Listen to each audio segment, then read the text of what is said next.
দোস্ত, আজকে হচ্ছে আমাদের 11 নম্বর ক্লাস খুব সম্ভব। তো 11 নম্বর ক্লাসে আমরা শিখব ওই যে ইউনিট 4 যে শুরু হয়েছিল হ্যাভ, হ্যাজ, হ্যাড ইত্যাদির ব্যবহারের মধ্যে। তো আজকে আমরা পড়ব মূলত হ্যাডের ব্যবহার। গত ক্লাসে যে আমরা পড়াটা পড়েছিলাম অথবা যে গদ্যটা শিখেছিলাম সেটা ছিল মূলত হ্যাভ, হ্যাভ এবং হ্যাজও ছিল, হ্যাভ এবং হ্যাজ। হ্যাভ এবং হ্যাজে এক পার্থক্য আছে, অর্থ কিন্তু এক। অর্থটা কি আছে আমার কাছে বর্তমান আছে, যদি সেটা ওয়াহেদ গায়েব থাকে তাহলে হবে হ্যাজ, যেমন ইট, রাহিম, হি, শি, এগুলো এই তিনটাতে হবে হ্যাজ। আর এই তিনটা ছাড়া বাকি যা থাকবে জমা, ওয়াহেদ, জমা এবং মুতাকাল্লিম, তারপরে হাজির যা আছে সবগুলোর মধ্যেই হবে কি হ্যাভ। সো এটা ছিল মূলত প্রেজেন্টের জন্য, অর্থাৎ আমার বর্তমানে আছে, অমুকের বর্তমানে আছে, তার বর্তমানে আছে, তার বর্তমানে নাই, আর কি আছে, মানে এভরিথিং ইজ বর্তমান। তো বর্তমান কেন্দ্রিক এই শব্দটা, এই গর্দানটা ছিল। এখন তুই যদি কস আমার তো একটা কলম ছিল জানতো না তো কেউ, আমার একটা বউ ছিল জানতো না তো কেউ, মানে ছিল ও যদি বলতে চাস, হ্যাঁ, তাহলে তোকে ব্যবহার করতে হবে হ্যাড। আর হ্যাটের মধ্যে কোনো পার্থক্য নাই, যেমন ডিড এবং ডু, ডাজ এগুলো আগে পড়ছস। ডিড হচ্ছে মানে যেহেতু ছিল এই টাইপের পাস্ট বোঝায়, মাঝি বোঝায়। তো মাঝির জন্য কোনো সিগা, তারপরে সাবজেক্ট অর্থাৎ জমি টমি ইত্যাদিতে কোনো পার্থক্য নাই, প্রত্যেকটার মধ্যেই ডিডি বসবে। এখানে তো আছে, চিন্তিত নাই যে ডিড ডিড ডিড বসছে। আর যখন প্রেজেন্টের মধ্যে আসে পড়ে ইস্তেকবাল, তারপরে মুজারের মধ্যে যখন আসে পড়ে, প্রেজেন্টের মধ্যে যখন আসে পড়ে, তখন সেগুলোতে চেঞ্জ হয়। তো এখানে চিত্তদূর কোনো চেঞ্জ হবে না, প্রত্যেকটাতে হ্যাড থাকবে, কোনো ঝামেলা নাই, ঝামেলা কম। সুতরাং আই হ্যাড আমার ছিল, উই হ্যাড আমাদের ছিল, ইউ হ্যাড তোমার ছিল, দে হ্যাড তাদের ছিল, হি হ্যাজ শি হ্যাজ তার ছিল, ইট হ্যাড ইহার ছিল, রাহিম হ্যাড রাহিম ছিল, মাহির অ্যান্ড নোহা হ্যাড মাহির এবং নোহার ছিল। মানে কি, ইট হ্যাজ আ ফ্যান, এটির একটি কলম ছিল। আচ্ছা যাই হোক, এটার বলি নেগেটিভ। নেগেটিভ হচ্ছে কি, ওই যে ডিড নট বলবি, কারণ ডোন্ট যদি বলস বা ডাজ নট যদি বলস তাহলে তো প্রেজেন্টের মধ্যে চলে যাব, কিন্তু এটা হচ্ছে যেহেতু পাস্টের ব্যাপার স্যাপার, এই জন্য তুই এখানে নিয়ে আসবি পাস্ট। সুতরাং কী বলবি, I did not have, I didn't have, you didn't have, you did not have. তো কী বলা যাবে, ডিড নট এবং ডিডন্ট। ডিড নট হচ্ছে পরিপূর্ণ, আর ডিডন্ট হচ্ছে সেটার একসাথে সংক্ষিপ্ত ফর্ম। এখন দেখ পরে কিন্তু হ্যাভ কিন্তু আবার ফিরে আসছে, হ্যাভ আবার ফিরে আসছে, এখানেও হ্যাভ, এভরিথিং আর হ্যাভ। প্রত্যেকের কাছে এখন হ্যাভ বা প্রথমটার মধ্যে এখন হ্যাড নাই।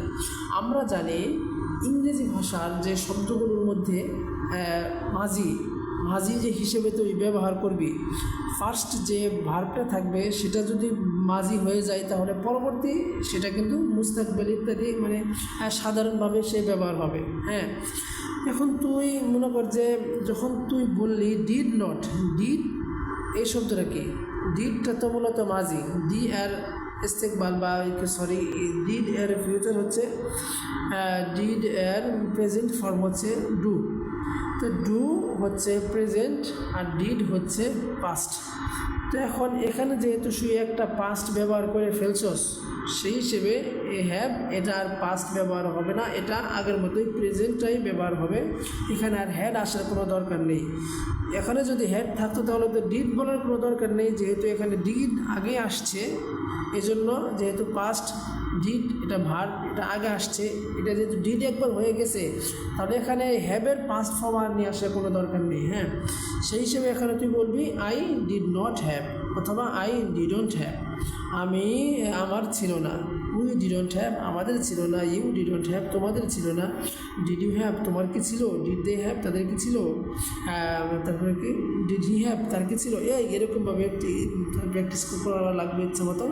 তারপরে এগুলোর জন্য কি ডিডন্ট হ্যাভ, তাদেরকে didn't it, didn't Rahim, didn't Samiha এবং কামিহা, এই আর কি, বুঝতে পারছস, করবি এটা। আমি আসলে ওরা ধরা করে বলতেছি কিনা কি বুঝতেছস, না বুঝলে তো অবশ্যই বলবে, যদি বলস তখন তোকে আবার ভালো করে বুঝিয়ে দেওয়ার চেষ্টা করবো। আমি জানি যে এগুলো তোর বোঝার কথা আগে থেকে, এই জন্য আমি তেমন সময় নিচ্ছি না, অথবা ভালো করে বোঝানোর চেষ্টাও করতেছি না। ঘুমায় যেরকম পারি এরকমভাবে বলতেছি। এখন এর জীবনও আসতেছে, তার মধ্যেই তোর সাথে চিল্লাইতেছি। আচ্ছা, আমরা তাহলে এই লেসনের অর্থাৎ এই গর্দানের একটা লেসন কত, এটা লেসন 2। তো লেসন 2 আমরা প্র্যাকটিসগুলো আজকে করে ফেলি, বুঝছো? প্র্যাকটিসগুলো করে ফেলি। প্র্যাকটিসগুলো তো নিজে করতে পারবি, নিজে করবি আশা করি। জাস্ট আমি একটু বলার চেষ্টা করি যে কিছু বলার মতো কিছু আছে কিনা। অ্যাকচুয়ালি বলার মতো তেমন কিছু নাই। এগুলো তুই আগের যে স্ট্রাকচার, আগের যে প্যাটার্ন ছিল সেই প্যাটার্ন অনুপাতে এগুলো লেখা হয়েছে। হ্যাঁ, আগে যদি পড়ছস আমার ছিল, তো আমার কিছু আই হ্যাড আ কম্পিউটার, আমার একটা কম্পিউটার ছিল। ঠিক তদ্রূপভাবে প্রত্যেকটা জন্য তুই উদাহরণগুলো বানাবি যে শি হ্যাড আ হাজব্যান্ড, সেই মহিলাটির একটা স্বামী ছিল, তো নাও শি হ্যাজ ডাইড, সে মরে গেছে। আচ্ছা গেল। তারপর হচ্ছে কি negative she had not class, আমার ছিল না ক্লাস, আমার ক্লাস ছিল না। তো শি হ্যাড নট, এটা তেমন ব্যবহার হয় না। আবার বললাম এই নিয়ে তো ঝামেলা করার দরকার নেই। তুই বলবি যে শি ডিড নট হ্যাভ, অথবা শি বলে আই ডিডন্ট হ্যাভ ক্লাস, আমার ক্লাস ছিল না। উই ডিডন্ট হ্যাভ দ্য চেয়ারটি আমাদের ছিল না। তারপরে you did not the car, তোমার গাড়িটি ছিল না।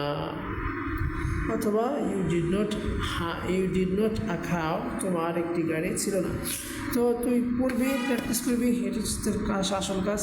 ডিড নট যেহেতু গর্দান এড়িয়ে পড়ছস, এখান থেকে তুই এটা প্র্যাকটিস করতে পারো, সহজ হবে। তবে এতটুকু জানিয়ে রাখস যে এরকমও ব্যবহার হয়, এটাও শুদ্ধ আর কি। তারপর ঠিক তো দুটো এখানে যে ইস্তিফামের যে প্র্যাকটিস আসছে, যেখানে এরকমভাবে যত নিয়মে করে ফেলবি, আশা করি পারবি। আল্লাহ তাআলা তৌফিক দান করুন। আল্লাহ হাফেজ, আসসালামু আলাইকুম।